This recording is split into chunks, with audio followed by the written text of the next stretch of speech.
எண்ணாகமம் 20ஆம் அதிகாரம். இஸ்ரவேல் புத்திரரின் சபையார் எல்லாரும் 1ஆம் மாதத்தில் சீன் வனாந்திரத்திலே சேர்ந்து ஜனங்கள் காதேசிலே தங்கியிருக்கையில் மிரியாம் மரணமடைந்து அங்கே அடக்கம் பண்ணப்பட்டாள். ஜனங்களுக்கு தண்ணீர் இல்லாதிருந்தது. அப்பொழுது அவர்கள் மோசேக்கும் ஆரோனுக்கும் விரோதமாக கூட்டம் கூடினார்கள்.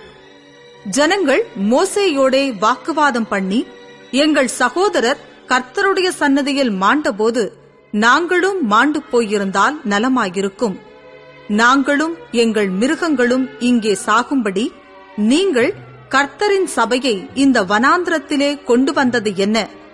விதைப்பும் அத்திமரமும் திராட்சைச் செடியும் மாதளஞ்செடியும் குடிக்க தண்ணீரும் இல்லாத இந்த கெட்ட இடத்தில் எங்களை கொண்டு வரும்படி நீங்கள் எங்களை எகிப்திலிருந்து புறப்பட பண்ணினது என்ன என்றார்கள். அப்பொழுது மோசேயும் ஆரோனும் சபையாரை விட்டு ஆசரிப்பு கூடார வாசலில் போய் முகங்குப்புற விழுந்தார்கள். கர்த்தருடைய மகிமை அவர்களுக்கு காணப்பட்டது. கர்த்தர் மோசேயை நோக்கி, நீ கோலை எடுத்துக்கொண்டு நீயும் உன் சகோதரனாகிய ஆரோனும் சபையாரை கூடிவரச் செய்து அவர்கள் கண்களுக்கு முன்னே கன்மலையை பார்த்து பேசுங்கள். அப்பொழுது அது தன்னிடத்தில் உள்ள தண்ணீரை கொடுக்கும். இப்படி நீ அவர்களுக்கு கன்மலையிலிருந்து தண்ணீர் புறப்பட பண்ணி சபையாருக்கும் அவர்கள் மிருகங்களுக்கும் குடிக்க கொடுப்பாய் என்றார். அப்பொழுது மோசே தனக்கு கர்த்தர் கட்டளையிட்டபடியே கர்த்தருடைய சன்னதியிலிருந்த கோலை எடுத்தான். மோசேயும் ஆரோனும் சபையாரை கன்மலைக்கு முன்பாக கூடிவரச் செய்தார்கள்.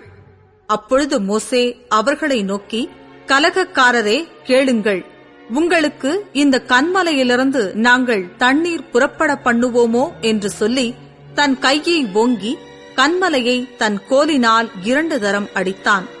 உடனே தண்ணீர் ஏராளமாய் புறப்பட்டது. சபையார் குடித்தார்கள், அவர்கள் மிருகங்களும் குடித்தது. பின்பு கர்த்தர் மோசேயையும் ஆரோனையும் நோக்கி, இஸ்ரவேல் புத்திரரின் கண்களுக்கு முன்பாக என்னை பரிசுத்தம் பண்ணும்படி நீங்கள் என்னை விசுவாசியாமற் போனபடியினால் இந்த சபையாருக்கு நான் கொடுத்த தேசத்துக்குள் நீங்கள் அவர்களை கொண்டு போவதில்லை என்றார். இங்கே இஸ்ரவேல் புத்திரர் கர்த்தரோடே வாக்குவாதம் பண்ணினதினாலும் அவர்களுக்குள்ளே அவருடைய பரிசுத்தம் விளங்கினதினாலும் இது மேரிபாவின் தண்ணீர் என்னப்பட்டது. பின்பு மோசே காதேசிலிருந்து ஏதோமின் ராஜாவினிடத்துக்கு ஸ்தானாபதிகளை அனுப்பி, எங்கள் பிதாக்கள் எகிப்துக்கு போனதும் நாங்கள் எகிப்திலே நெடுநாள் வாசம் பண்ணினதும் எகிப்தியர் எங்களையும் எங்கள் பிதாக்களையும் உபத்திரவப்படுத்தினதும் இவைகளினால் எங்களுக்கு நேரிட்ட எல்லா வருத்தமும் உமக்கு தெரிந்திருக்கிறது. கர்த்தரை நோக்கி நாங்கள் மன்றாடினோம். அவர் எங்களுக்கு செவிக்கொடுத்து ஒரு தூதனை அனுப்பி எங்களை எகிப்திலிருந்து புறப்பட பண்ணினார். இப்பொழுது நாங்கள் உமது எல்லைக்கு உட்பட்ட காதேஸ் ஊரில் வந்திருக்கிறோம். நாங்கள் உமது தேசத்தின் வழியாய் கடந்து போகும்படி உத்தரவு கொடுக்க வேண்டும். வயல்வெளிகள் வழியாகவும் திராட்சத் தோட்டங்கள் வழியாகவும் நாங்கள் போகாமலும் துறவுகளின் தண்ணீரை குடியாமலும் ராஜபாதையாகவே நடந்து உமது எல்லையை கடந்து போகுமட்டும் வலதுபுறம் இடதுபுறம் சாயாதிருப்போம் என்று உமது சகோதரனாகிய இஸ்ரவேல் சொல்லி அனுப்புகிறான் என்று சொல்லச் சொன்னான். அதற்கு ஏதோம், நீ என் தேசத்தின் வழியாய் கடந்து போகக்கூடாது, போனால் பட்டயத்தோடே உன்னை எதிர்க்க புறப்படுவேன் என்று அவனுக்கு சொல்லச் சொன்னான். அப்பொழுது இஸ்ரவேல் புத்திரர் அவனை நோக்கி, நடப்பான பாதையின் வழியாய் போவோம், நாங்களும் எங்கள் மிருகங்களும் உன் தண்ணீரை குடித்தால் அதற்கு கிரையும் கொடுப்போம், வேறொன்றும் செய்யாமல் கால்நடையாய் மாத்திரம் கடந்து போவோம் என்றார்கள். அதற்கு அவன், நீ கடந்து போகக்கூடாது என்று சொல்லி வெகு ஜனங்களோடும் பலத்த கையோடும் அவர்களை எதிர்க்க புறப்பட்டான்.